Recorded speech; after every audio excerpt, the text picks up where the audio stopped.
Mas Isan, saya MC Edi izin bertanya. Yang pertama, saat menggunakan skrip saat memandu acara, apakah kesannya tidak membaca? Kemudian, apakah tidak mengurangi profesionalisme profesi sebagai MC? Kemudian, pertanyaan selanjutnya yaitu penggunaan skrip itu standarnya berapa lembar untuk diselipkan di cue card? Gitu. Kak Isan mau langsung jawab atau kita bacakan lagi? Boleh, aku langsung jawab aja ya. Nanti setelah ini kita cari pertanyaan yang lain. Oke, Siap.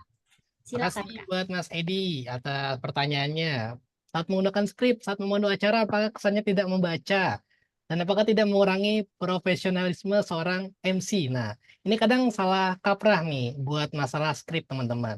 Padahal, baca skrip itu nggak pernah salah, teman-teman. Karena tujuan skrip adalah memang untuk dibaca, untuk membantu kita seorang MC agar kita ini berbicaranya sesuai dengan struktur yang sudah disiapkan, sesuai dengan rundown acara yang sudah disiapkan. Itu yang pertama dulu nih.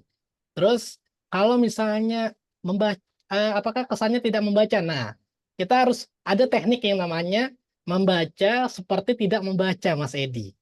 Detailnya sih mungkin akan kita jelaskan besok pada saat sesi cara membawakan acara, tapi kurang lebih adalah gimana caranya kita membaca tapi terkesan tidak membaca. Itu kita harus menggunakan yang namanya intonasi pasti, Mas Edi. Jadi kan contoh kayak tadi ya, nih kita sambil buka skrip deh. Nah, kita sambil buka skrip, kita akan bedakan mana yang membaca kelihatan baca sama yang baca tapi kelihatan nggak baca. Contoh ya, kalau yang baca kelihatan baca tuh tadi kayak Mas siapa ya? Saya lupa tadi tuh bacanya flat.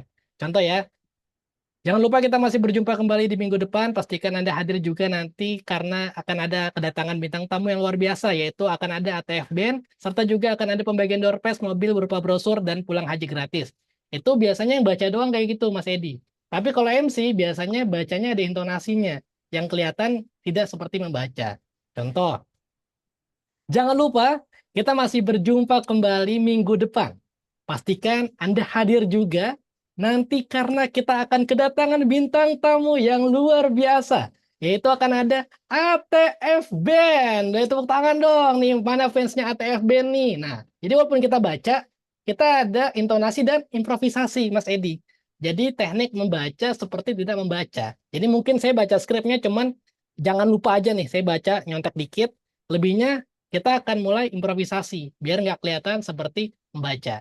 Itu perbedaan MC dengan yang lainnya lah, biar nggak kelihatan baca banget. Itu yang pertama. Terus yang kedua tadi Mas Edi ya, baca skrip tuh nggak mengganggu profesionalisme kita, Mas Edi. Karena kita memang dibuatkan skrip untuk bisa membantu kita memandu sebuah acara, khususnya di acara opening nih, Mas Edi. Beda hal kalau misalnya kita udah hafal nih, Mas Edi. Udah apa openingnya kita udah tahu nih. Oh, opening nanti untuk acara peropan nih akan ini yang disampaikan nih. Nah, itu beda cerita tuh. Kalau udah hafal nggak baca skrip lebih bagus. Tapi saya selalu nyaranin di kelas wedding juga sama. Di kelas wedding saya bilang jangan sampai kita ini jadi MC yang tatapannya kosong, Mas Edi. Nah, kadang yang jadi tatapan kosong tuh kayak gini, Mas. Saya nyari cue card saya dulu. Bentar. Nah, ini kalau yang tatapan kosong tuh kayak gini, teman-teman. Jadi kita nggak bisa milih mana kita eye contact, mana kita baca skrip. Itu yang nggak profesional ya. Contoh nih, misalnya saya baca yang tadi ya. Jangan lupa, jangan lupa kita masih akan berjumpa kembali. Pastikan ada hadir untuk acara selanjutnya bersama. Jadi kita nggak ada jeda nih teman-teman, matanya bolak-balik ke skrip. Itu sebenarnya yang nggak rekomendasi. Terus yang betul gimana Mas? Yang betul kita kasih pembagiannya ke teman-teman nih. Kita tahu nih kapan kita harus baca. Misalnya kita nggak hafal nih, mending baca semuanya nggak masalah. Tapi tetap intonasinya kita mainin.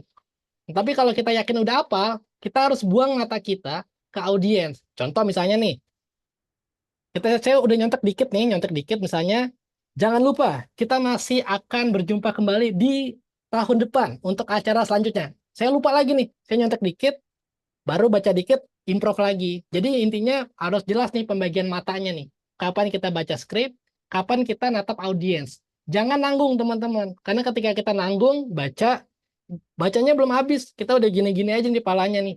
Nah, jadi kelihatannya nggak profesional. Itu biasanya yang baru-baru kayak gitu. Tapi ya kalau yang udah pengalaman biasanya tahu nih kapan baca, kapan harus buang pandangan ke audiens. Itu yang pertama. Terus penggunaan skrip itu berapa lembar? Sebenarnya nggak ada standarnya berapa lembarnya, Pas Edi. Sesuai kebutuhan aja. Kalau teman-teman satu skrip apal semuanya, nggak isu. Karena balik lagi ke tujuan dari cue card ya teman-teman ya. Tujuannya untuk jadi contekan MC. Biar kita saat memandu acara, kalau bingung-bingung ngomong apa, kita tahu nih, nyonteknya kemana. Sesimpel itu, untuk fungsi dari cue card. Itu untuk Mas Edi. Semoga menjawab ya.